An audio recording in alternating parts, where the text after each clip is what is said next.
مساء الخير، أهلا بيكم وحلقة جديدة وإن شاء الله يا رب تكونوا في أحسن حال. والنهاردة هنتكلم عن التسليم، والتسليم خصوصا في رحلة الروح، في الرحلة اللي احنا فيها في الصحوة الروحية. التسليم عموما هي طاقة، هي بتتبنى، ما بتكونش في يوم وليلة بنوصل للتسليم التام، ولكن هي بتتبنى بناء على التدريبات اللي أنا اتكلمت عنها في الفيديو السابق، اللي الله سبحانه وتعالى أو تبعا لخطة الروح بيتم تدريبنا عليها في الحياة من خلال المواقف. فالتسليم فيه ميزة مهمة جدا. إيه هو التسليم؟ الميزة اللي فيه إن إحنا لما بنسلم فإحنا بنكون مع التدفق، بنكون في حالة استقبال. فبالتالي أما بنكون في حالة استقبال بنكون في حالة تسمح لنا بالتخلي، بتسمح لنا بإن إحنا نفك التعلق وما نتعلقش بأي شيء، لا نتعلق بعمل، لا نتعلق بأشخاص، لا نتعلق بمال، ولكن إحنا نكون مع خطة الروح بتاعتنا حسب ما بيتم الاستقبال منها، حتى لو كانت مكاسب، حتى لو كانت مش مكاسب، حتى لو كانت أيا كان اللي احنا بيتم استقباله، بنكون عارفين ان ده تبع الخطة وان ده بيأهلنا لشيء أعمق وشيء أفضل لينا. فميزة التسليم إنه بيخلّينا إن إحنا ما عندناش تعلُّقات بالشيء، لإن إحنا لو إحنا اتعلّقنا بأشخاص مُحددة وب أماكن معيّنة ورفضنا إن إحنا نتخلّى عنها في حالة مثلًا إن إحنا المفروض نستقبل أمور تانية، ظهرت لنا أمور تانية مؤكدة من الروح، فهنا إحنا مش هنستقبل الخير الأعظم، مش هنستقبل الحقيقة. لأن الحقيقة هي دايما اللي بتكون من عند الله سبحانه وتعالى، وإحنا أصلا قبل الصحوة وقبل يعني كل مرحلة في مرحلة الشفاء إحنا بنكتشف إن اللي إحنا كنا فيه قبل كده ده كان بعيد عن الحقيقة، ولكن بنكتشف حقيقتنا. يعني مثلا النهاردة أنا اكتشفت إن في حال معين أنا كنت فاكراه من أسبوع إن الحال ده أنا راضية عنه، جيت النهاردة اكتشفت إن لأ، ده مش حقيقتي، أنا حقيقتي مختلفة. فبالتالي الحقيقة هي عند الروح، الخير عند الروح، البركات عند الروح. فلما حد بيتعلق بحاجة فهو بيوقف أو بيمنع نفسه من خير جاي له، لأن هو متمسك بالقديم، فهيفضل يلف ويدور في القديم لحد ما يختبره مرات كتيرة جدا ويعرف إن القديم ده مفهوش أي خير له. فبالتالي لابد من إن احنا نتعلم إن احنا نتخلى عن أشخاص، عن مواقف، عن أماكن، نتخلى ممكن كمان نخسر أموال لحد ما نستقبل الحقيقة اللي هي حقيقتنا إحنا، عملنا إحنا، أموالنا إحنا، الأشخاص اللي فعلا من عيلتنا الروحية إحنا. فهيكون في فراغ ما بين موضوع التخلي وموضوع الاستقبال. الفراغ ده احنا برضو لابد ان احنا نتعلم ان احنا نملاه بتجاربنا احنا، بالامور اللي فيها حب ذات لينا احنا. هي مش هتبقى حالة فراغ، لان المفروض ان الواحد موجود مع نفسه. فالتسليم مهم جدا، لأن التسليم بيخلينا نتوافق مع الحقيقة بتاعتنا. ولكن أي أمور بنتمسك بيها وبيكون واضح جدا إنها لابد إن احنا نتخلى عنها، يعني جات حقيقة واضحة قدامنا، جاء إرشاد واضح قدامنا إن احنا هنا لابد إن احنا نتخلى، فيجب علينا إن احنا نتذكر إن دي مش الحقيقة، وإن الحقيقة وإن البركة وإن الشيء الكويس هو دايما هيجيلنا من روحنا، لأن دايما في خطة روحية، مفيش أي شيء عشوائي، ولكن دايما في خطة روحية احنا ماشيين تبعا لها في الحياة. ودايما الخطة دي هي هتكون الأجمل، حتى لو كنا عشان نوصل لها في شوية اختبارات لازم ان احنا نمر بيها، ولكن الخطة دي هي دي هتكون دايما بإذن الله الأجمل. وده بينقلنا إن إحنا ما نبقاش إحنا عايزين نسيطر على حياتنا. إحنا موضوع السيطرة على الحياة، وإن أنا لازم أنا أسيطر، وأنا أكون عايز ده في الوقت ده، وأكون عايز ده في الوقت ده، وعايز ده بالتحديد، ده سيطرة على الحياة. وعلى فكرة مهما حاولنا إن إحنا نسيطر على الحياة مش هنعرف. الروح بتنفذ في الآخر الخطة اللي هي جاية تنفذها مهما حاولنا مهما حاولنا. ف عشان ما نقعش بقى في تجارب كتير، ف نتخلى عن السيطرة، ونخلينا في العيش الآن، ونخلينا في التدفق مع الروح ومع الرحلة الروحية اللي احنا بنكون موجودين فيها. وده على فكرة الشيء اللي احنا بنتعلمه في الرحلة الروحية، واللي ما كانش موجود عندنا قبل كده في اما كنا قبل ما ندخل يعني. ما كانش موجود الموضوع ده، وده اللي احنا بنحاول ان احنا نتعلمه. قبل كده كان كل شيء احنا مسيطرين عليه، كل شيء احنا فعلا فعلا مسيطرين عليه. ما كناش بنسمح لنفسنا ان احنا نسمع صوت صوتنا الداخلي، نسمع صوت مشاعرنا، نسمع صوت اجسامنا. ما كانش في اي استسلام، ما كناش سايبين حاجه غير ان احنا مسيطرين عليها، وعارفين هي ازاي هتمشي، وعارفين يعني كنا كمان بنجبر نفسنا على أمور في سبيل إن إحنا عاملين أهداف وتارجت. أيوه حاليًا برضه في تارجت وفي أهداف، ولكن يعني اللي معايا كمان أكيد فاهمينّي، إن إحنا بنحُط حاجات، ولكن إحنا مع التدفُّق، حاجات تبع الخطة الروحية، إن إحنا بنعيش واحدة، واحدة الروح بتاعتنا. الروح بتنزل فينا واحدة، واحدة بالتدريج، وإحنا بنسمح لها بالتواجد ده، وبنسمح لها من إنها تتمكِّن مننا، لحد ما بالتدريج نكون إحنا أرواحنا اللي إحنا عايشين فيها حاجة بتنمو فينا ببطء، واحدة، واحدة بالتدريج، لحد ما الحاجة دي تكبر، تكبر، تكبر، تكبر، وتكون في الآخر هي اللي هي وإحنا حاجة واحدة. يعني في الآخر بنكون إحنا خلاص إحنا بقينا روح ماشية على الأرض، روح هي اللي بتعبّر عن نفسها من خلالنا إحنا. ده لابد عشان يتم من وجوده وظهوره من الثقة. من الثقة إن أنا أكون واثقة في الطريق اللي أنا ماشي فيه، وعارف إن الطريق ده أيوه الطريق ده فيه شوية مطبات، المطبات دي عبارة عن اختبارات. إن أنا أكون واثقة في الرحلة، واثقة من نفسي، إن أكون دايمًا ما باستسلمش، ما عنديش حتة الاستسلام، دايمًا أقع وأقوم، أقع وأقوم، أقع وأقوم، أتكسر، أتقطم، ولكن هاقدر أكمّل تاني. لإن طبعًا بتبقى الاختبارات مش سهلة أبدًا. ف ف ف فبالتالي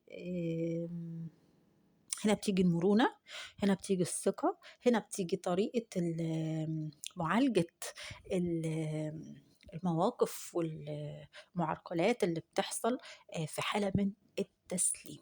التسليم مهما حصل أكون أنا في حالة من التسليم. وده على فكرة بيتبنى، يعني ده شهر ورا شهر ورا شهر في الرحلة الروحية بتاعتنا، ورا شهر ورا شهر ورا شهر بنعرف اللي فات ده ليه حصل فيه كده، بنفهم الأمور، وفي نفس الوقت بتتبنى طاقة التسليم، لحد ما في الآخر خلاص الراية البيضا اترفعت تمامًا، تمامًا.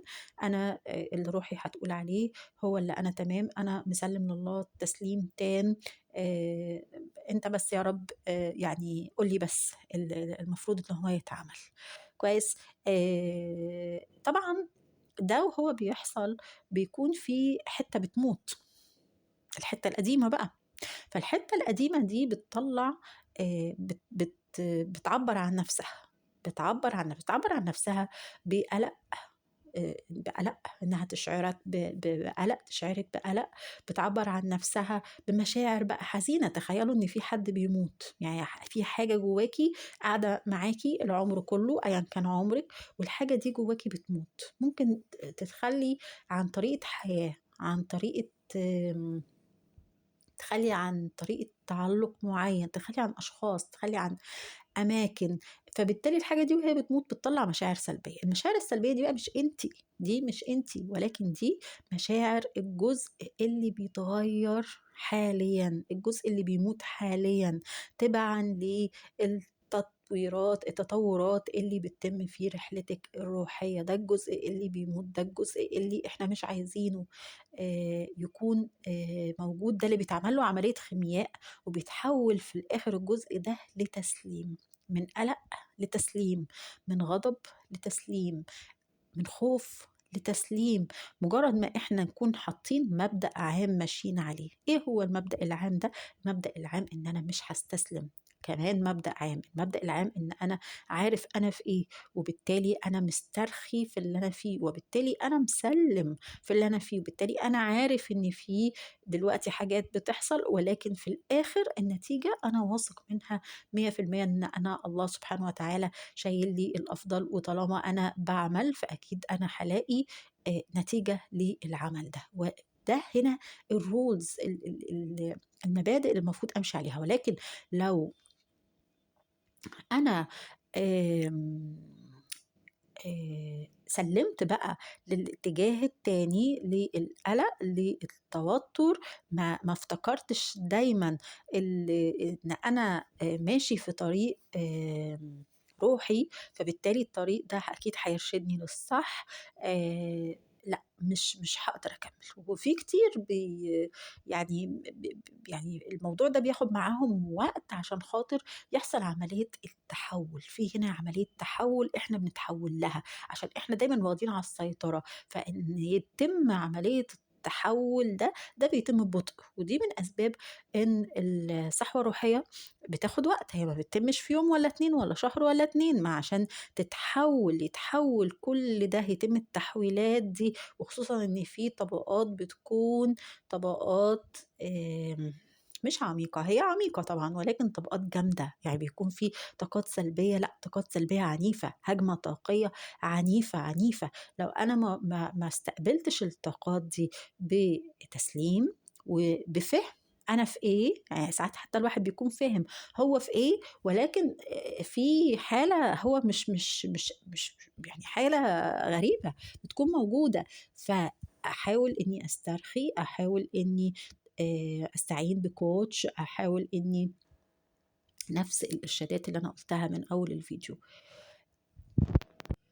بحيث إن الطاقة دي أنا هاتغلب عليها، ما تبقاش طاقة هي اللي مخلّياني عالق، أو هي اللي مخلّياني متقيد في قيد، سجن في الحتّة دي. ولكن أنا أفتح نفسي لإني أتعلم حاجة جديدة، أفتح نفسي إني أبُص للموضوع ده من منظور جديد. يبقى أنا كده باوسّع،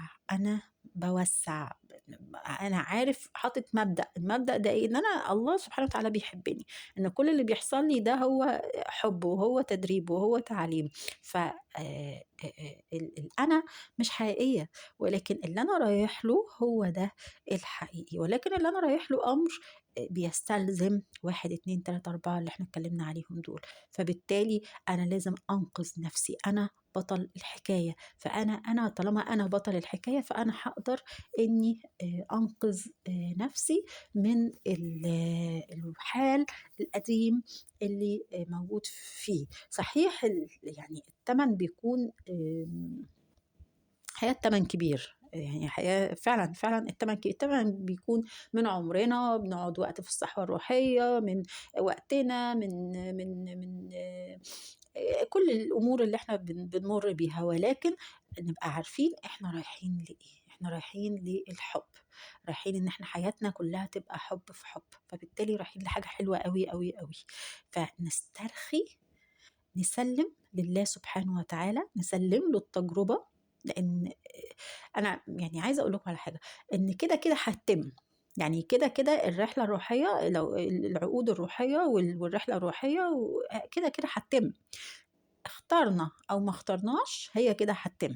فلمّا تتم وإحنا قادرين إن إحنا آمم زي ما باقول لكم نستقبل الأمور نوسّع إدراكنا، نوسّع وجهة نظرنا، نحب نفسنا أكتر، نحب الله أكتر، غير لمّا إحنا ما نقبلهاش ونحس إن إحنا آمم مش مرتاحين. كمان التسليم بيخلّينا مش شايلين الهَم بقى. يعني التسليم فخلاص إحنا مش شايلين الهَم، إحنا بنعمل اللي علينا، فبالتالي النتيجة عند الله سبحانه وتعالى. التسليم بيحطنا في حرية، أنا عملت يا رب اللي أنت قُلت لي عليه، فأنا خلاص أنا اتحررت من القيود اللي مخلّياني متمسك بالأنا ومتمسك ب1، 2، 3، 4 اللي حابسني في إطار معيّن، أنا كده عمّال أغيّر من الإطار بتاعي، أنا كده باتغيّر واحدة، واحدة لإطار تاني خالص، فبالتالي باكون عايش فعلًا، فعلًا في سلام، وباكون عايش مش في قلق، في راحة. آمم، يعني ده شيء حلو.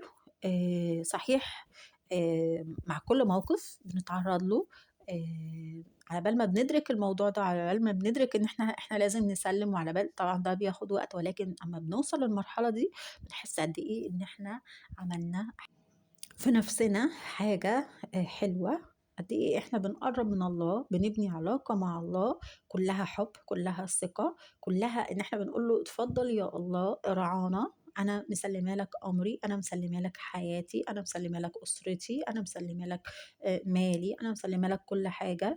ف ده بيخلّينا إن إحنا نبني مع الله سبحانه وتعالى علاقة، بيخلّينا إن إحنا نطلع من الأحكام على نفسنا أو على أي حد، على التوأم.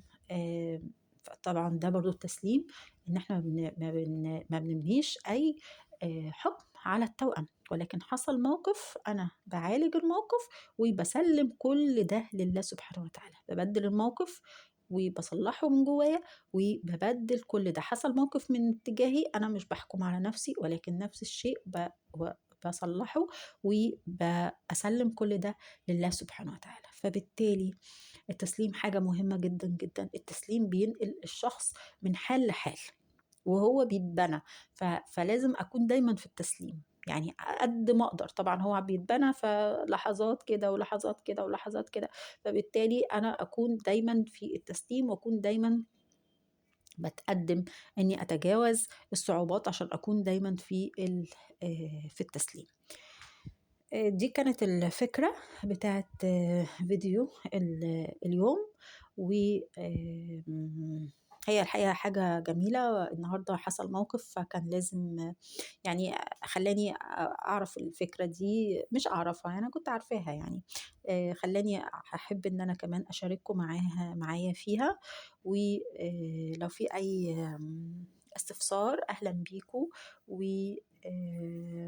أشوفكم على خير، وإن شاء الله يا رب يكون كل أيامكم بركة وفي تشافي وفي هنا، وما تنسوش تعملوا توكيدات، وما تنسوش تشغّلوا أمور كلّها تكون إيجابية بالنسبة لكم، وتعملوا العمل الداخلي بتاعكم، وأشوفكم على خير بإذن الله إن شاء الله.